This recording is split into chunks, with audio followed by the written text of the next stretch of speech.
a stage manager does. Not knowing is not uncommon. In fact, many people, my coworkers included, don't know what all stage management entails. I have been a stage manager for 2 years and find it a very rewarding job. I hope to inform you of what a stage manager's role is during the rehearsal process, during production meetings, and during each performance. Let's start with a play. As a director, you have a cast of anywhere between 7 to 17 people. In addition, you have a design team of usually about 4, all with assistants of their own.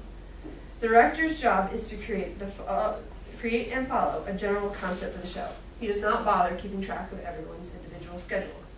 He or she hires a stage manager to do that for him. As a stage manager, my role during the rehearsal process is to take notes. There are many different notes that I take. The first would be blocking. In the 2001 book, Stage Management, Lawrence Stern describes blocking as the movement of actors in an acting area.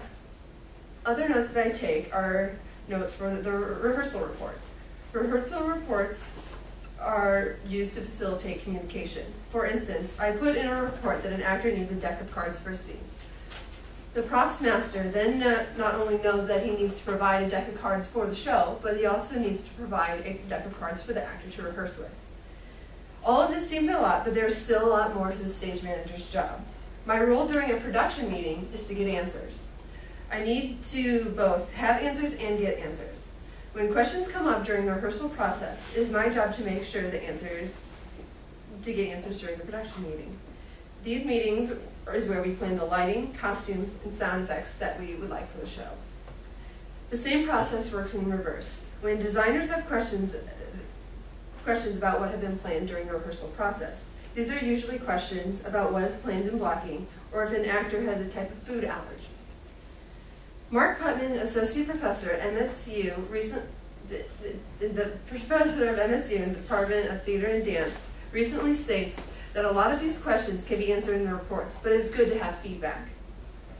During the performance, my role is to call the show and fix any problems. Once the show opens, the director and the designers are no longer a part of the production process. At this point, I have been with the show the most and have put together a prompt book. This book tells me when to call any light and sound cues.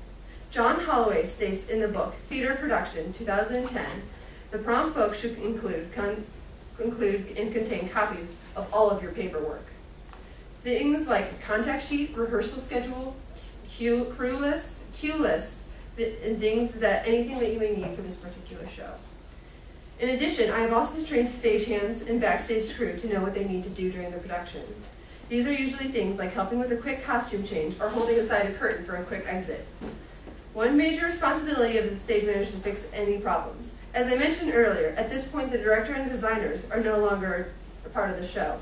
So when the sound system does not work or not be working properly, the stage manager needs to have a basic understanding of all of these elements to fix the problem. Production stage manager of New York's vocal performance program, Alice Clapp, says in 2008 article, "You just have to do what you can with absolute confidence that something will be performed." As I said earlier, my coworkers are not exactly sure what all the stage manager's job is. This is because if I do my job well, you will never have to know.